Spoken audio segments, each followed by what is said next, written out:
What are the harmful effects of alcohol, and what are some of the things that we should be aware of to have a more balanced relationship? Those are just some of the questions that I'm going to try and answer in the next hour or so. And if we're just meeting for the first time, my name is Matt Balfour. I am the founder of Let's Go Wellbeing. I am a mental health facilitator and also really happy to be joining you today as we're going to be talking about Alcohol Awareness Week. So if you weren't aware, it's actually celebrated or observed every year between the first and the first week of July. And it gives us an opportunity to discuss the health and socio-economic impact of alcohol. So today we're going to be discussing the statistics, evidence, and strategies that you can use to raise awareness and to reduce the impact of alcohol in and outside of us. So wherever you're watching this from, please don't be shy. Let me know in the chat where you're watching this from, what you're drinking. I've just finished a coffee, which is unfortunately all gone now, but I've got some water just there. But more specifically, anything that you want to get out of today's stream, that'd be really useful. So let me know in the chat if you can hear and see me okay. And yeah, I guess really to jump into things, because there's quite a lot to cover, I'm just going to share my screen and I guess set the stage as to why we're going to be talking about this today. Well, some of the numbers behind what we're going to be talking about today. So these numbers, these statistics are from the Office of National Statistics, and it's covering the alcohol-specific deaths in the UK that were registered in 2022. So in 2022, as you can see here, there were 10,048 deaths from alcohol-specific causes registered in the UK, which has been the highest number on record. 4.2% of the number that was recorded in 2021. 9,641 deaths that was, and 32.8% higher than in 2019. So it's saying here that between 2012 and 2019, rates of alcohol-specific deaths in the UK have remained stable with no statistically significant changes in the age standardized rate. What else have we got here? And comparing with 2019, there have been statistically significant increases in the alcohol-specific death rate in England, Wales, and Scotland. So that kind of sets the stage, I guess, in terms of why this week is important. It actually used to be observed, I think it was in November, and it changed as of last year to be put into July. I think that was because the charity that runs it is called Alcohol Change UK, and they didn't want to be clashing with putting too many alcohol-focused wellbeing and inclusion days kind of either side of Christmas, because obviously in January you've got dry January, and then this would have been in November. So that's why Alcohol Awareness Week is now observed in July. So I guess just to look under the hood, to coin a phrase, and to a bit deeper some of these statistics, I've pulled up a spreadsheet, and I'm going to just get rid of this one here and then share my screen so you can see what I'm talking about. So present and share screen, and yeah, here we go.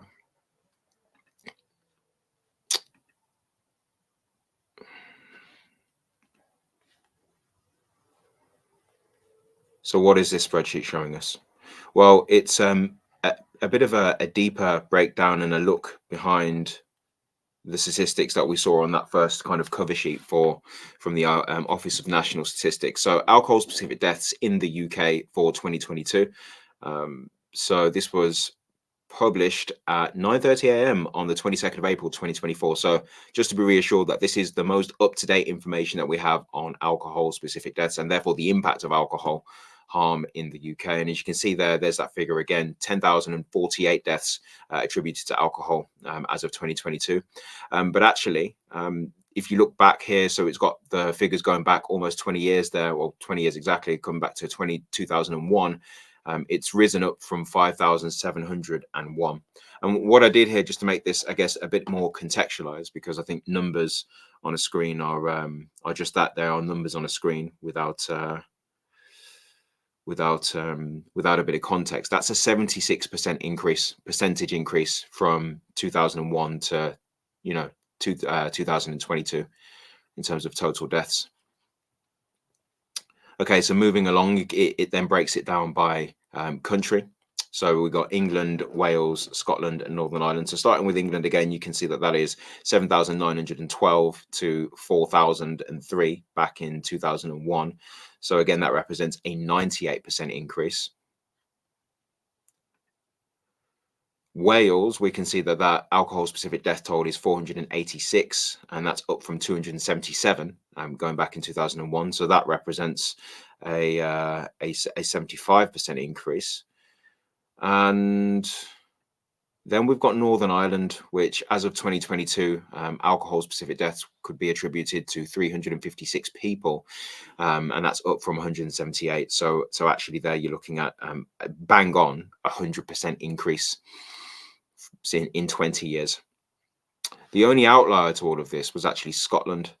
So you can see there that in Scotland, as of 2001, alcohol-specific deaths per 100,000 was 1,228. However, that's gone up to 1,276 as of 2022. So actually, that was a 4% increase, a bit of an outlier. And that, just before we continue there was something that, because I was scratching my head, I'm thinking, well, why 4% versus 76, 98, and even 100% increases relative to other countries? And I came across this document. It's called, what is it called? In a minute. Excuse me. It is called No Half Measures. No Half Measures, and it's concerning, it was released late last year, and it's concerning the minimum unit pricing for alcohol that they reckon in Scotland they've had it in place since 2017 roughly, and they reckon that that's been associated with 150 lives saved per year in Scotland, and in some way attributable to this lack of, I guess, coherence with the rest of the trend of the UK. Okay, so some quotes here from the likes of Sir Ian Gilmore, who's the chair and founder of the Alcohol Health Alliance. He says that the evidence on pricing being the number one driver of harm is so strong it's overwhelming. So he's a hepatology specialist, so that means he specializes in diseases and pathology related to the liver. Was among senior doctors and academics making a sternly worded rebuttal last month to the Lancet of Scottish Conservatives' decision to refer the PHS report to the UK Statistics Authority. So the PHS report was basically saying, yes, actually, we've had this minimum unit pricing for alcohol in place for 5 years. Deaths have dropped off, and looks like there's some politics around it. So talks a bit more about other researchers in Newcastle crediting the MUP in Wales, so the minimum unit pricing in Wales, with an 8.6% decrease in household purchasing compared with England, and also mainly in the heaviest drinking households. So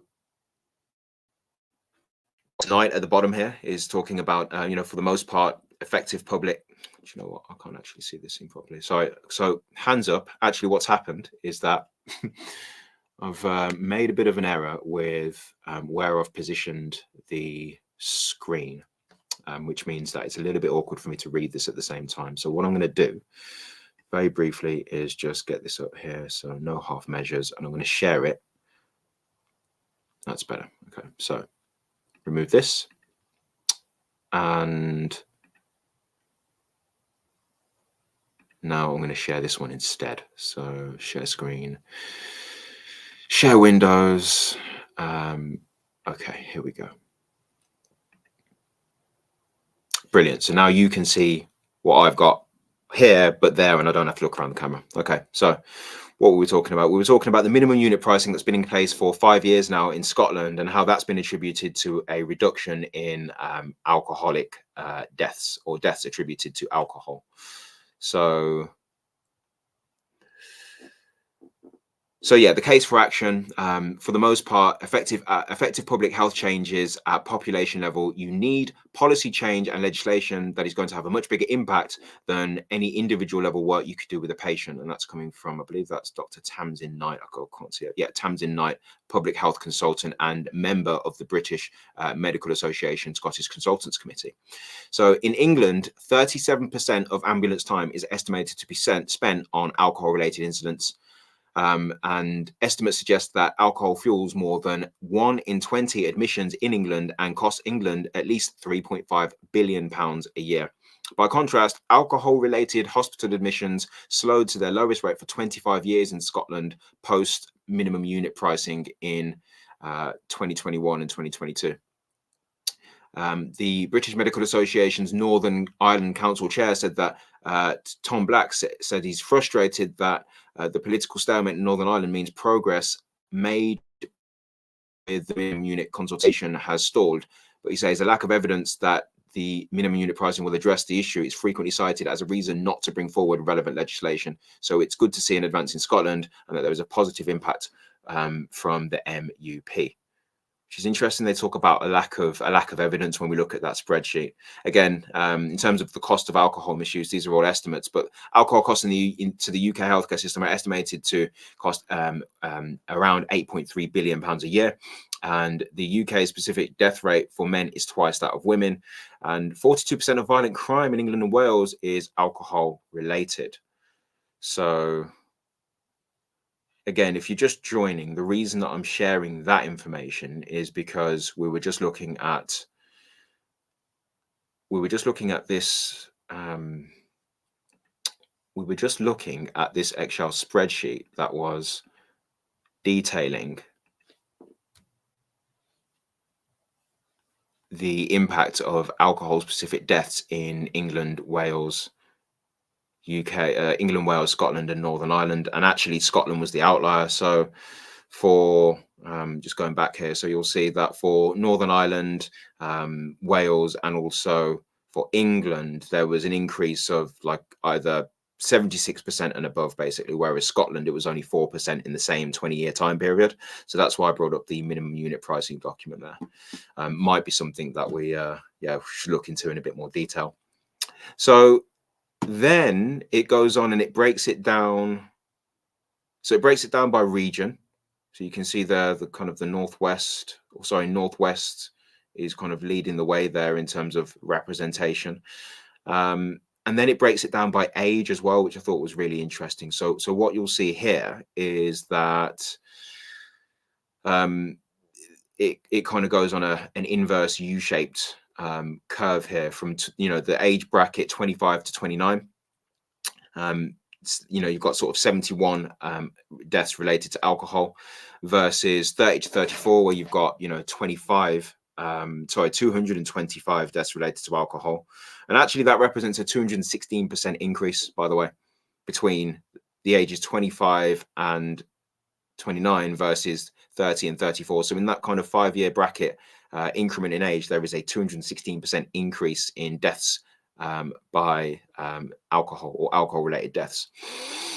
And again, moving up to 35 to 39 then, so you see that creeps up to 466, so that's 107% increase. Up to 40 and 44, you're going again, it nearly doubles again, so you're talking it's a 72% increase, 803, 1066 between 45 and 49, and then 50 to 54, you've got 1,573, and it peaks at 55 to 59. Again, percentage increases from this kind of five-year age bracket from 25 to 29 through to where it peaks here up at sort of 59. You're talking percentage increases of 216, 107, 72%, and 33%, and 47% based on these 5-year increments, which is interesting. So the next thing that this thing breaks down that I wanted to talk to you about was actually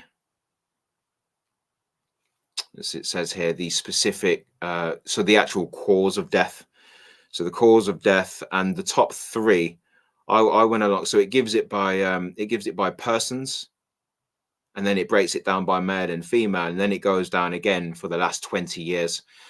So specifically the top 3 that I've kind of highlighted here, you've got firstly alcoholic liver disease. So again, out of the kind of 10,000 or so people that died that were represented in the first document that I showed you, 7,635 of them were due to alcoholic liver disease. Second up on this one is mental and behavioral disorders due to the use of alcohol. And that's nearly 1,493 there is what you got. And then accidental poisoning is third in terms of the main cause of death, and that's accidental poisoning by exposure to alcohol. So those are and that's actually a trend that continues right down. I didn't highlight all of them, but going back to 2001, That's a trend that continues. Interestingly, again though, so what I did, I kind of did a bit of homework and looked at this. So alcoholic liver disease, that's a 70% increase from 2001, because in 2001 it was 4,434 versus in 2022 it's 7,635, as you can see. Mental and behavioral disorders, that's an 127% increase. Okay, 127% increase in mental and behavioral disorders as a result of use of alcohol. So it went from 658 in 2001 to 1,493 in 2022. And then accidental poisoning, I guess because it was a low number to start off with, this has actually seen the biggest jump. It's a 240% increase in accidental poisoning due to alcohol. So it goes from 152 in 2001 to 518 in 2022. And then lastly, this thing gives us the granular detail on what this looks like via IMD quintile, which is talking about it's a measurement of depravity. And so it measured it from 1 to 5, 1 being the most deprived and 5 being the least deprived areas, and where did the deaths come from.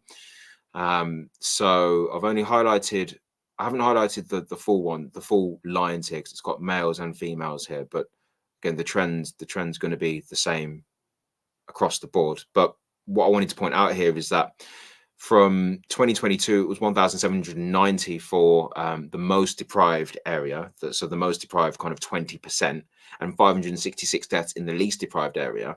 However, if we scale that back, and this only goes back sort of to 2018 for one reason or another, but it's 1,295 for the most deprived area in 2018 versus 410 in 2018 for the least deprived area. So actually, for both of them, the relative increase is 38%. So make of that what you will. So hopefully that gives you a bit of an idea as to, I guess, the numbers behind why we're talking about what we're talking about today, which is obviously Alcohol Awareness Week, but also specifically the harm that alcohol causes. Those are the kind of irrefutable facts behind it. You may, off the back of all of that, be thinking to yourself, based on the evidence, you might be inclined to ask, well, why not just stop drinking or reduce drinking? And that's quite a logical question to ask, especially as the evidence for the harm that alcohol causes is so overwhelming. And don't get me wrong, I'm not sitting here as a person that says he's sober or doesn't drink. It's just, you can't not be, I think, taken aback a little bit by looking at those numbers. However, to actually understand why it's not actually so simple just to, kind of kick the bucket and just kind of flick a switch and have a better relationship with alcohol. And we need to understand the process that drives the behavior, and why for some people affected by alcohol dependency, it would be useful to understand tolerance and how that works. So for that, tolerance. Okay, here we go. Again, not ideal in terms of having to share the screen, but you guys will see it. It's just a setup issue for myself here, so I'll be sorted for next time, I promise. All right, so sharing screen. Here we go. And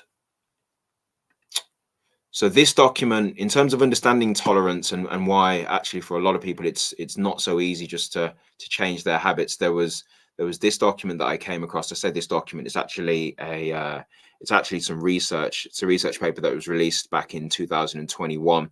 It's called Tolerance, a critical yet understudied factor for alcohol addiction. So I'm going to be reading quite a bit here, and I'd encourage you just to kind of stick with me, take it in, because I'm going to kind of summarize at the end. I'm not going to get like too technical. What I've done effectively is gone ahead and highlighted the parts that I think are most relevant to our conversation. So hopefully you won't be feeling overwhelmed as I read through this. So alcohol tolerance refers to the lower effect of alcohol with repeated exposure. And although alcohol tolerance has historically has been included in diagnostic manuals as a criteria for a diagnosis of alcohol use disorder, abbreviated here AUD, understanding its neurological mechanisms has been neglected in preclinical studies.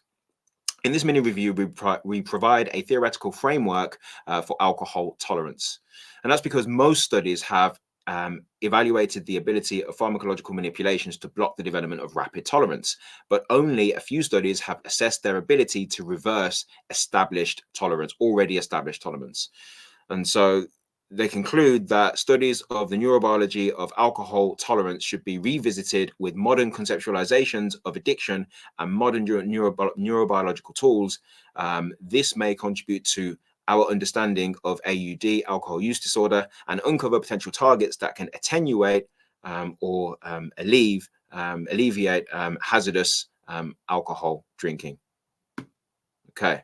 And it starts off here again. It's going to give us just the definition of what tolerance is, and then it's going to break down actually how that's working in the body, right? So there's a quote here from Buzz Aldrin, the lunar module pilot on the 1969 Apollo 11 mission. So one of the first or second men on the moon, forget which one. But because I could handle my drinking, or so I thought, and could consume a lot of alcohol without becoming uncontrollably inebriated, I refused to see it as a problem. So, simply defined, alcohol tolerance occurs when the amount of alcohol that is consumed does not change, but results in less of an effect when higher amounts of alcohol are needed to produce the same effect. So, tolerance has been included in the clinical assessment of alcohol use disorder since the third edition of the DSM. That's the Diagnostic and Statistical Manual of Psychiatric Conditions. It's the American manual for, it's like a manual for mental health, basically. So DSM-5, and it gets updated periodically, so different versions are numbered chronologically. So DSM-5, which I believe is the latest version as of 2013, includes several alcohol tolerance related questions, such as, in the past year, have you had times when you've ended up drinking more or longer than you intended, spent a lot of time drinking, and had to drink much more than you once did to get the effect you want, or found that your usual number of drinks has had less of an effect than before. Indeed, one could expect that the construct of tolerance to be a key motivational construct in allostatic theories of addiction, in which tolerance to the rewarding effects of the drug or tolerance to the relief effects of the drug engage a form of misregulation, whereby subjects chase drug seeking to recapture the previous reinforcement, but fail because of their tolerance, thus driving further tolerance. Okay. So there are several reasons. So it goes on to explain there are several reasons just over here why the construct of tolerance has fallen out of neurobiological inquiry. Moreover, tolerance appears to be necessary but not sufficient for the development of more debilitating AUD symptoms that have received greater attention and research focus, such as withdrawal, craving, relapse, and escalation of drinking. Nevertheless, there is a burgeoning reawakening of the link between neuroadaptations that are involved during the dark side of addiction and tolerance that deserves attention. So in this review, they argue that the specific domain of tolerance, reward or hedonic tolerance, reflects an underlying neuroadaptive processes that are critically linked to underlying processes of motivational withdrawal, i.e. the dark side of AUD, and compulsive alcohol seeking, such as are key to understanding AUD. And so in this review, what they're talking about is providing a conceptual framework for the neurobiology of alcohol tolerance. So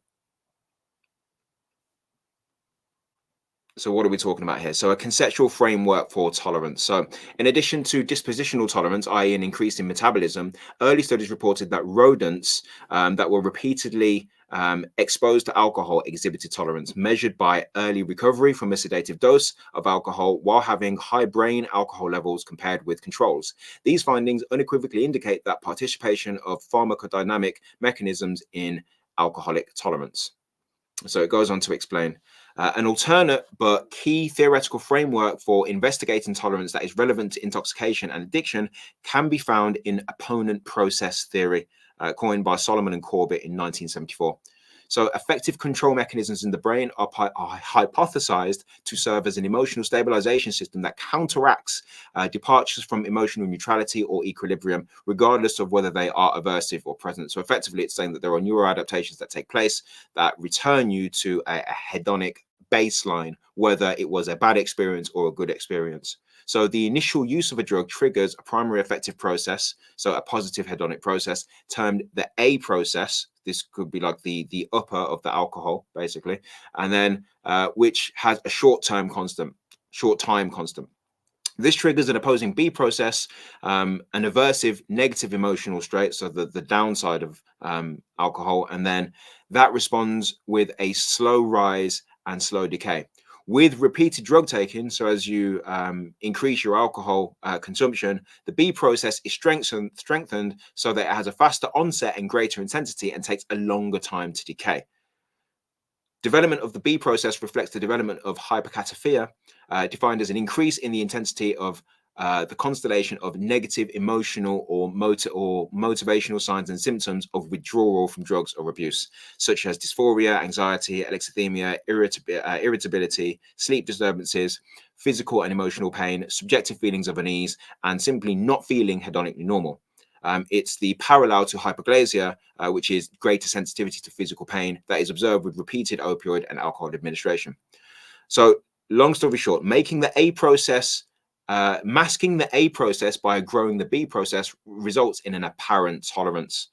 So essentially, because the B process, the balancing act of when you've consumed a drug, or in this case alcohol, it gets bigger over time. It means that you have to drink more to get the same effect. So apparent tolerance to reflect the observation that with repeated administration, the primary effects of the drug did not change, but in fact, its manifestation was diminished by what they termed a contradirectional second order effects, or what Solomon termed the B process in the opponent process theory. So again, we're really talking about that balancing act in terms of this opponent process theory. Opposing systems that the body's using opposing systems via neuro adaptations that the body's using to get you back to a neutral hedonic state. So hypothetically, a treatment that prevents the B process will block the development of tolerance, although to our knowledge, this hypothesis has not been directly tested. Thus, based on opponent process theory, tolerance and dependence are inextricably linked. When the hedonic effects of the drug subside and when the B process gets progressively larger over time, more complete tolerance to the initial euphoric effects of the drug results. Thus, we argue that the study of hedonic tolerance to alcohol can be used as a surrogate for understanding AUD. Okay, so a framework for tolerance that historically embraced the homeostatic model, so again talking about maintaining an internal balance, is expanded here within to parallel neuroadaptations that are hypothesized to mediate within systems, mediate within system and between system changes in the brain that are produced by chronic drug administration. So two different systems here that they're using, that they're talking about, that the body uses to basically bring yourself back to balance after you've consumed alcohol. So in a within system adaptation, repeated alcohol administration will be argued to be the process by which the primary cellular response to the drug within a given neurochemical circuit itself adapts to neutralize the effects of the drug. In a between system adaptation, repeated alcohol administration circuits recruits circuitry changes whereby other circuits that generate opposing responses are activated to oppose overactivity in reward circuits. So again, just talking about the two different types of neuroadaptations that take place in order to that essentially facilitate tolerance, and then that acts as a marker for alcohol use disorder, right? As a predictor. So thus, within and between system neuroadaptations, alcohol tolerance may also be hypothesized to be prevented by blocking the acute within system neuroadaptations that contribute to withdrawal. Okay. So now it goes on to talk about the difference between two different types of tolerance here, and talks about some of how they've basically tested this in the lab. So chronic and rapid tolerance. So chronic tolerance, intermittent and consistent exposure to the drug, in this case alcohol, over an extended period of time. So chronic tolerance is reflected by both an increase in alcohol metabolism, and they experimented on this with male mice that were exposed to binge drinking model for 14 consecutive days that developed a tolerance to alcohol-induced motor incoordination. Male mice that were tested in the 8th drinking session exhibited motor incoordination compared with male male alcohol naive mice. However, mice that were tested during their 15th drinking session exhibited motor performance that was similar to alcohol naive mice, indicating that development of chronic tolerance. Mice that were chronically exposed to alcohol had blood alcohol levels that were similar to alcohol naive mice when measured at several time points after alcohol administration, indicating that improvements in motor performance were not attributable to the increase in alcohol metabolism. Okay, so it's talking about chronic tolerance, and then it talks about rapid tolerance. So rapid tolerance can be operationally defined as the reduction in alcohol's effects. So again, it's that increased effectiveness of those neuroadaptations between system and in system effects during the second exposure that alcohol occurs between 8 and 24 hours after the first exposure. So behavioral and physiological measures have been shown to affect rapid tolerance to alcohol that include hypothermia, non-rapid eye movement during sleep, and circadian clock phase resetting, motor incoordination, and sedation. Critically, rapid tolerance may be a predictor for the development of chronic tolerance and chronic cross tolerance to other drugs. So, an peritoneal injection, this means into the place where your abdominal organs are stored. It's typically referred to when it's typically you say that when you're talking about animals, and in this case it's going to be mice or rats, of alcohol induced hypothermia in male mice. The hypothermic effect of alcohol was attenuated or slowed down after the second administration of the same dose 24 hours later. So they made an adaptation that made them more resilient to alcohol. They made a rapid tolerance adaptation that made them more resilient to alcohol of the same dose just 24 hours later. Acutely though, so a higher dose of alcohol causes a greater hypothermic effect, but the same magnitude of rapid tolerance is observed. Okay, well, that makes sense. This effect was evident when the time between exposures was 24 hours, but not 48 or 72, hence the term rapid. So these findings suggest that under these conditions, rapid tolerance to hypothermia develops regardless of the alcohol dose, but only when the second exposure to alcohol occurs within 24 hours of the first exposure. And it says that the same thing basically happened. Similar results were observed in terms of the adaptation for non-rapid eye movements. So we're talking about the effect of, like, that deep sleep. And I know I've been reading for a while now, so it goes on to basically talk about the pharmacology of rapid tolerance in terms of the in-system neuroadaptations and the mediators there within. So GABA, or as it's called here, hopefully I'm going to get this right, gamma aminobutyric acid, which I believe is a neurotransmitter system that is used for executive function. So the rational brain uses this particular thing here, and all of these other things here: endogenous opioid systems, dopamine, adenosine, and also serotonin. So that's for the in-system neuroadaptations. And then it talks about the pharmacology of rapid tolerance for the between-system adaptations. So in terms of conclusions from this one, what it's talking about, rapid tolerance to alcohol is a well-established model of some of the earliest neuroadaptations to alcohol that may be hypothesized to set a cascade of further neuroadaptations that are associated with acute withdrawal, which in turn evolve into profound neurocircuitry alterations that further drive moderate to severe alcohol use disorder.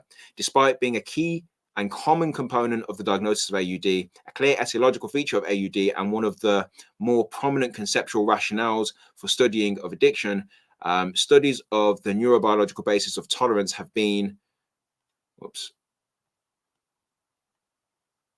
largely neglected in the past 40 years. Future studies should focus on areas of research that have been relatively neglected to date, namely measures that are more directly related to hedonic responses, the genetic and epigenetic basis of tolerance, sex differences, and between system neuroadaptations.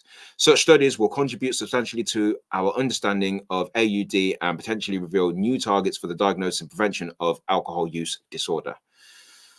Right, so read quite a lot there. So hopefully you followed some of that. Again, I'm going to put links to all of those studies so you can digest them in your own time. But I guess the main takeaways from that one is that Through repeated exposure to alcohol, neuroadaptations that balance out the positive experience of drinking are eventually masked by the negative, increasingly masked by the negative, which means a person has to drink more to get the same kick, which results in the same tolerance, which I think anecdotally a lot of people would have been aware of, but it's always interesting for me just to understand the how, because what is nothing without how. So, but essentially what we're saying is they're going to drink more. They might drink the same amount, but it's going to have less and less of an effect due to these neuro adaptations that we just spoke about. So we spoke about chronic tolerance, the continuous intermittent exposure over an extended period of time, and also rapid tolerance as predictors of alcohol dependency, based on those studies with the mice. And yeah, there are, I guess what it was saying is that understanding alcohol tolerance, the processes behind alcohol tolerance may contribute to the treatment of alcohol use disorder. Okay, so the other thing that may help us to reconsider our relationship, and again, by the way, I'm going to be putting links to all of those studies in the description of this video on YouTube. So yeah, be sure to check that out afterwards if you want to rewatch, because again, I'm covering a lot of information just now. But yeah, that's tolerance, and that I guess hopefully underpins or gives a better understanding as to why we have over 10,000 people dying by alcohol. Alcohol 10,000 deaths specifically related to alcohol every single year. It's not just a simple thing of flicking a switch and stopping drinking. There's significant neuroadaptations and biological processes that are underpinning it. Right. So the other thing that may help us to reconsider our relationship with alcohol is something called the gut, brain, liver axis, and the impact that alcohol has on all three. So what are we talking about here? Well, firstly, I've got to share my screen again. Just give me one moment. So gut microbiota. Here we go. Boom. And I think this one's quite interesting because, again, we know that there is a link between the liver and the gut, and we know that there's a link between the gut and the liver. But actually, there's a bidirectional pathway between all of that and the brain. And this study that I'm about to share kind of breaks it down. And again, just bear with me. I'm going to be talking through it, and then hopefully at the end I can just kind of summarize with a few bullet points. And yeah, you make of it what you will. But okay, here we go. So what are we talking about? Gut, liver, brain axis. So again, something else for us to consider in terms of how we address our relationship with alcohol. So over the past few decades, and this, by the way, this study was published in the February of 2021. So over the past few decades, maintaining a proper diet has been proven difficult for many around the globe. As social factors and a more sedentary lifestyle have led to poor health choices. Additionally, the consumption of alcohol is quite common in day-to-day life, causing liver disease worldwide, which accounts for approximately 4% of deaths globally. So alcohol liver disease accounts for 4% of deaths globally. 7,600 odd of that is in the UK. So alcohol liver disease consists on a broad spectrum from reversible kind of inflammation and fibrosis and cirrhosis through to hepatocellular carcinoma, so different types of cancer related to the liver. So goes on to explain the primary methods by which the intestine communicates with the liver is through what's called the hepatic portal vein, the hepatic biliary duct system, and by using other potential intermediate substances for maintaining normal physiological conditions. As a natural inhabitant of the intestine, gut microbiota serve as invaluable contributors to gut health, as well as in the pathophysiology of numerous diseases. Alcohol ingestion further alters various metabolic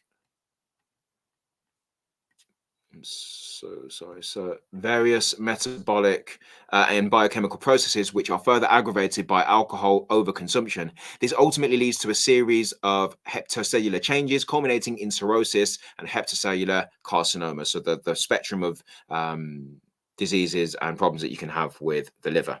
Okay, so communication between the gut, liver, brain in alcoholic liver disease. Right.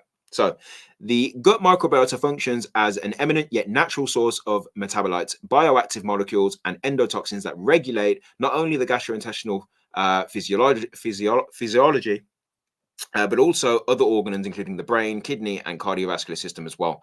These microbes not only support inter-organ communication, but they are also determining factor in the triggering pathophysiological changes in many disease. The anatomy of the liver provides a bidirectional link to the intestines through the hepatic portal system, which carries gut-derived metabolic products directly to the liver. Additionally, the biliary tracts and the systemic circulation provide a platform for the liver to communicate back with the gut. The liver releases bile acids and other bioactive molecules, which act as a feedback mechanism on the gut from the liver. Okay, so that's explaining the communication between the gut, liver, brain, and alcoholic liver disease. So now it's talking about alcohol and gut liver interaction. So alcohol use disorder or alcohol dependency and chronic alcohol drinking are pervasive globally and cause untold economic and physiological damage. Yes, we explained about that in the beginning with the numbers and the spreadsheets that I showed you. And alcohol abuse has been linked with changes in microbial composition affecting intestinal permeability, which exposes the liver to deleterious events in patients with alcoholic liver disease. Moreover, this direct interaction between the gut and liver provides a major pathway for the development and progression of alcohol liver disease through the gut liver axis.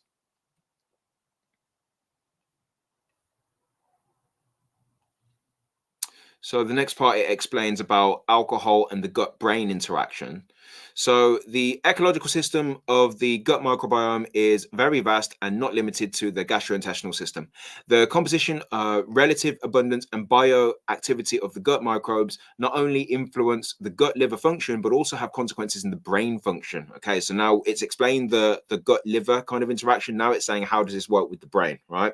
So gut microbiota have emerged in recent investigations as key regulators of neurodevelopment and behavior in brain disorders. A number of previous studies were performed aiming to elucidate the underlying mechanisms of gut microbiota as they relate to brain disorders via the enteric nervous system and metabolic pathways. Previous research has suggested that bacterial metabolites can enter the brain through the blood-brain barrier via the sensory nerves that innervate the gut.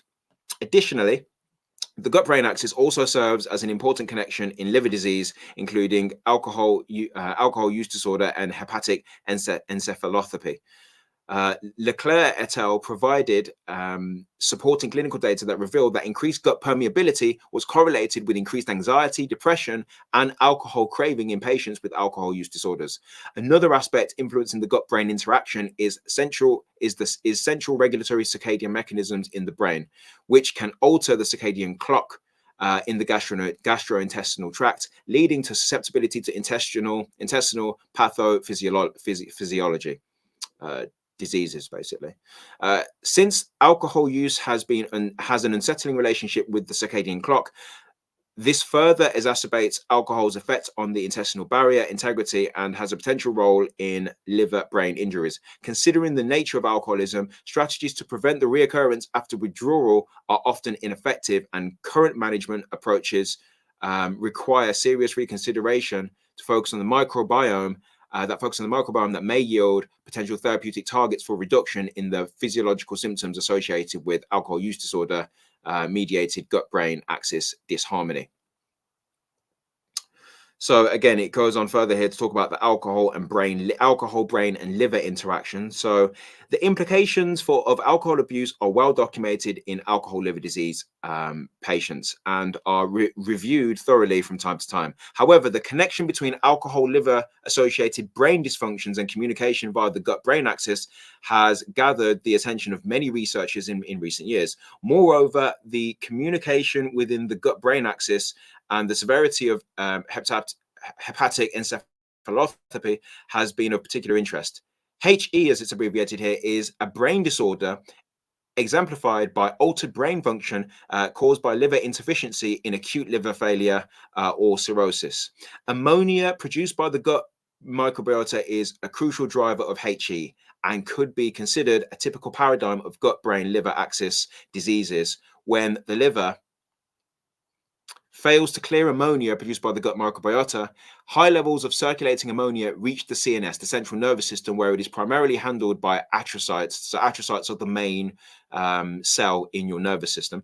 And it is possible that the overload of ammonia in the central nervous system could lead to astrocyte senescence, which means they can no longer proliferate and do their job, and initiate a cascade of neurological events, causing the brain dysfunction seen in cirrhosis.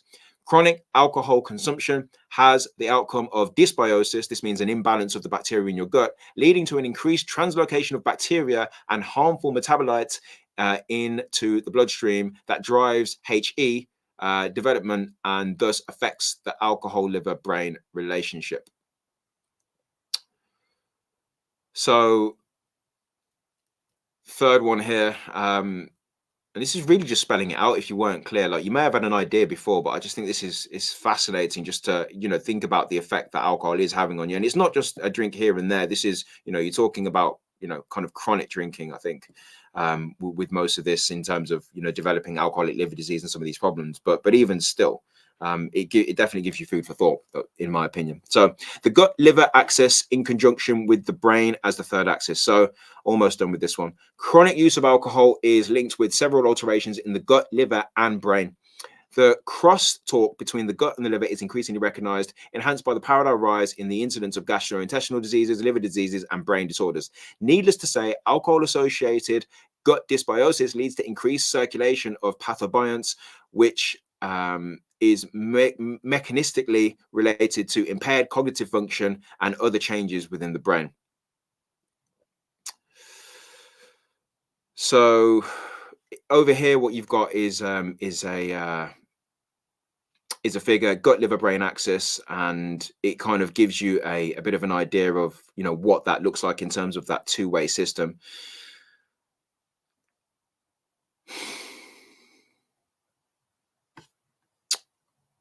Stop sharing the screen. Apologies. Hang on a minute.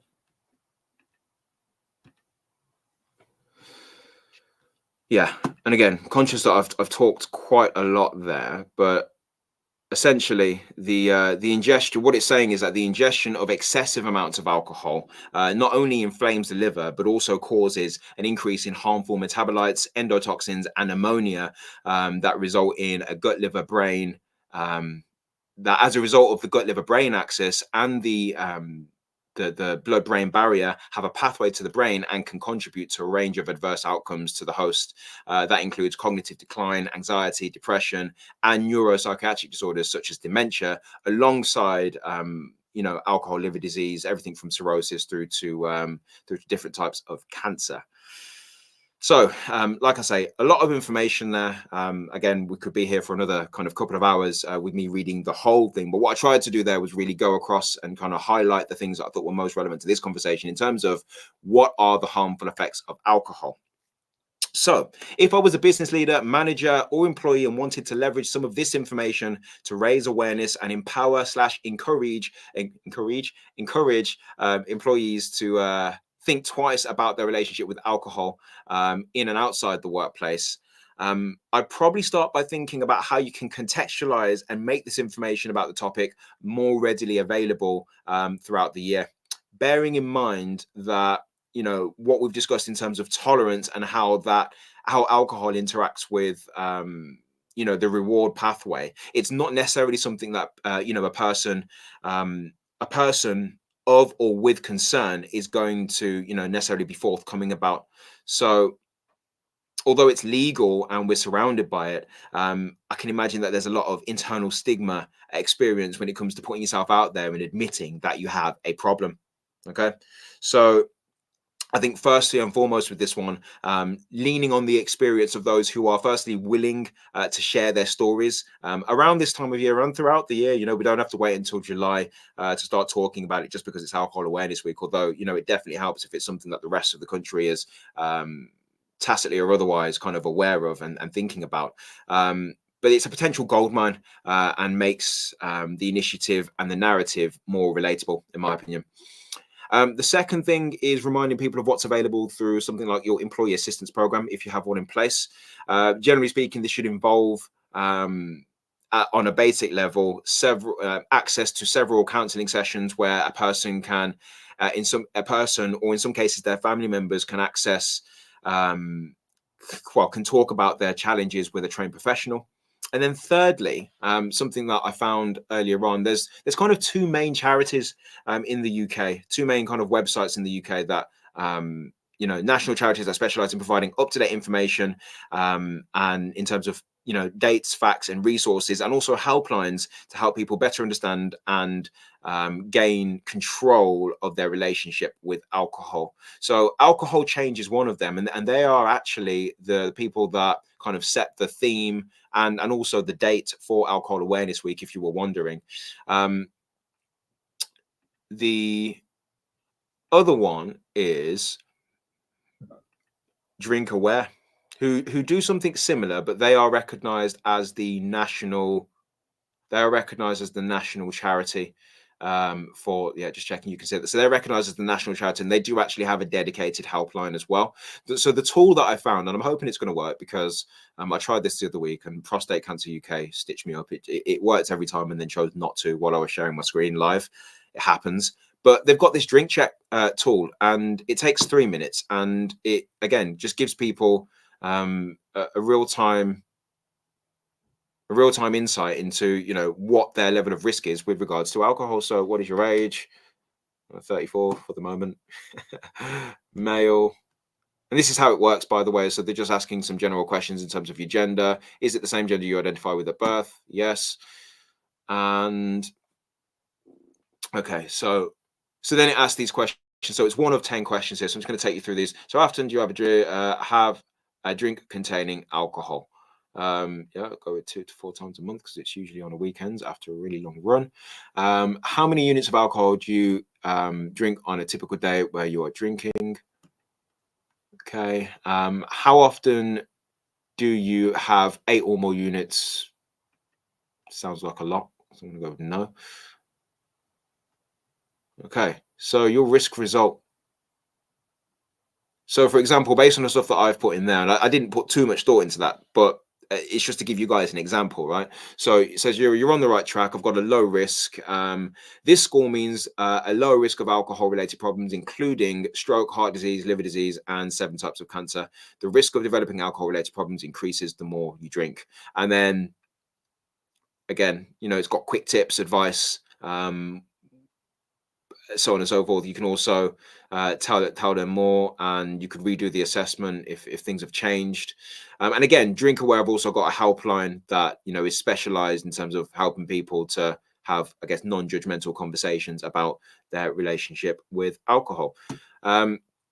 So that's quite interesting. I mean, it might, depending on the workplace, depending on the setting, it might be something that you, as if you're the kind of the leader in this sense, it might be something that you actually share and you do it real time with your team, and then it could be a talking point for everybody else to kind of do, and you just have an open conversation about it.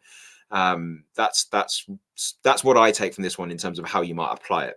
The other thing that you might do is invest in training that helps people to have, I guess, just be a bit more mental health literate, and a bit more confident in terms of having supportive conversations. Can I post this? Oh, sorry. So yeah, Kahinda. Yeah, no problem. If you want to put this on your podcast, that's fine. Sorry. So the other thing that you might want to invest in is invest in training that helps your guys be a bit more confident and literate when it comes to having more supportive conversations about mental health, and also unhelpful coping strategies, and changes in people, their colleagues, their family, once they've been noticed. And if that's the case, then mental health first aid is definitely something that we at Let's Go Wellbeing can help out with. So yeah, hit me up at info@letsgowellbeing if that's something that's of interest for mental health first aid training. But yeah, so 4 things that we mentioned there in terms of getting people to share their experience, reminding people of what's available through their EAP service, because again, it might be something that, okay, you launched it, but then people have been busy, there are things going on, and actually they just need reminding of what's the full extent of their services. I think that's really useful because, again, in a lot of cases, the services available to the EAP, whoever that's with, will extend not just the individual, but also their family members, right? Again, websites such as Alcohol Change and Drink Aware, I've just showed you a really useful tool on that one. And also, like I say, investing in training that helps people to be more mental health literate and confident in approaching people once they've noticed a change. Maybe there's been a, once they've noticed a change, and maybe they're drinking more than they used to, or just in general presenting with unhelpful coping strategies. Mental health first aid is definitely something that I think would be useful in this case. So, as we are wrapping up the stream, about to land the plane. To be honest with you, I've covered quite a lot here. So what I'm going to do is I'm going to be putting the links to all of those studies, where you can find those in the description of the YouTube video. So definitely make sure that you check out the YouTube channel, subscribe to the Let's Go Wellbeing YouTube channel if you got value from this stream, and stay tuned, because we're going to be doing more live streams. There's going to be some interviews coming up, and we're going to continue to post content that is dedicated to helping business leaders, managers, and employees just like yourself to have more accessible conversations about mental health, well-being, and inclusion, both in and outside the workplace. So my name's Matt Balfour. This has been Alcohol Awareness Week 2024. We've spoken about the harmful effects of alcohol. Hopefully you found this useful, and I will see you on the next one.